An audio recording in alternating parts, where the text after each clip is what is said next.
Don't buy these pre-made prosthetic little kits from Walmart. It's a waste of money, babe. It's tape with 3 safety pins in it. Let me show you how to do it yourself, okay? Come with me. You're going to get a little bit of liquid latex, okay? If you're allergic to latex, you're going to get Prozaid. You're going to take a tissue and you're going to take it and separate the 2 pieces that it comes with, right? This is very important to look skin-like. Then you're going to want to lay down your layer of latex wherever you want the wound to be. In this case, I'm adding the safety pins, and it's going to look like it's going through my skin. Then you want to add the tissue, flatten it out, and add another layer of latex. You don't have to wait for the first one to dry on this one. You can go ahead and add it right on top of that tissue.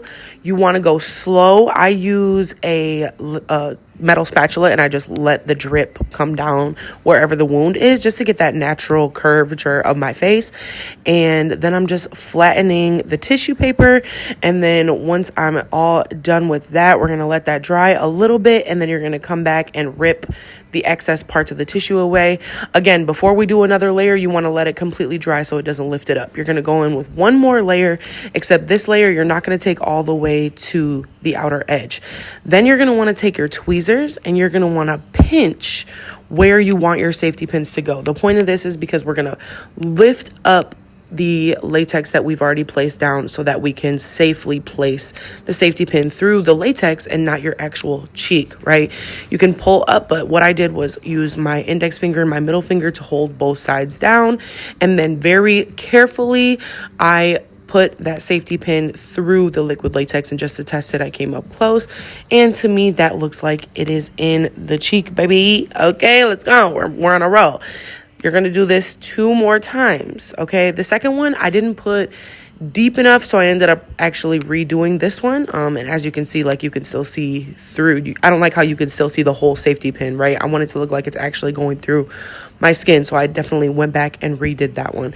But just for a successful application, please be careful. But you just want to lift up that latex once again, put your 2 fingers down on it so you're not lifting it up, and push the safety pin through the liquid latex. Okay, now that we've got that down, this is me going back and redoing it, okay, because I did not like it.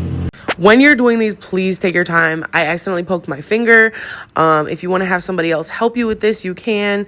But you don't even have to do safety pins, babe. You can literally do a regular wound the way I'm showing you. But this is just the way the kit came, and I wanted to give you guys a good review, right?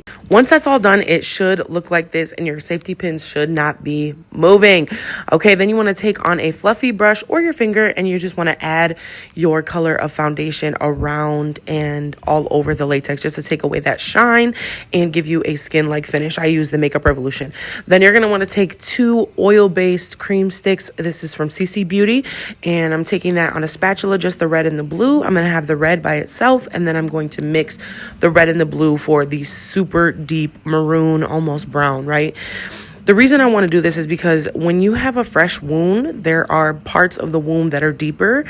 And so we're going to start out with just the stark red, and we're going to kind of like fluff it around the wound. This is the blood that maybe has dried for a second, and it was the initial blood that came out of the original safety pin piercing. So you just want to dust that in and around the wound. And then wherever your puncture sites are, or the deepest part of the wound, if you're doing a cut, you want to add that maroon very selectively. You don't want to put it all over the red that you just placed. You want to put it directly in the middle because you want to start to get that gradient. You want it to look genuine. In my case, I want it to look genuine. I don't want it to look like super crazy, like 80s movie gory. So I'm showing you the gradient. You can see I kept that maroon inside of that original, that fire engine red. Okay, super simple.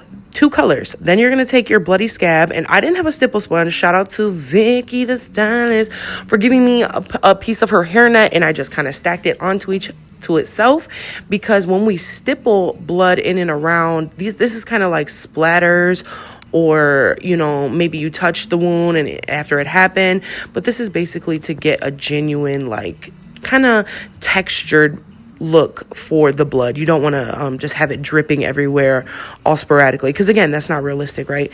So you're just going to, again, stipple. I would use a stipple sponge, but the net works perfectly fine, babe. You see the magic. You see it working. And I just take that around sparsely around the wounds, exit and entry wounds, or just the regular fake Fake, fake, fake. Please don't get this tagged. Love you so much. Here I am doing a little too much. But I was so excited how this turned out. I did not expect this to go so well, considering that it was my first time using this. And yeah, Walmart really stepped up the clear latex game, just to be a little bit extra, because sometimes I think I play it safe, and I'm like, why am I playing it safe? Like, this is for fun. So I just took a little bit of the extra bloody scab onto a paintbrush, and I put it into where the blood would be coming from. Like, you got to think about it realistically, where your blood is coming from in your wound, and then you just want to put the drops of blood according to where it would be coming out of your fake wound, your special effects wound. Okay, you're gonna be a pro at this by Halloween. If you want to practice a few times beforehand, do that, babe. It can be super messy. That's what's so fun about doing this. And in the end, it just comes out so much better than the piece of tape that they had originally being sold to you. You know what I mean? Like, no, we don't want to do that. This is, yeah, game changer. Try it. Tag me. Love you. Bye.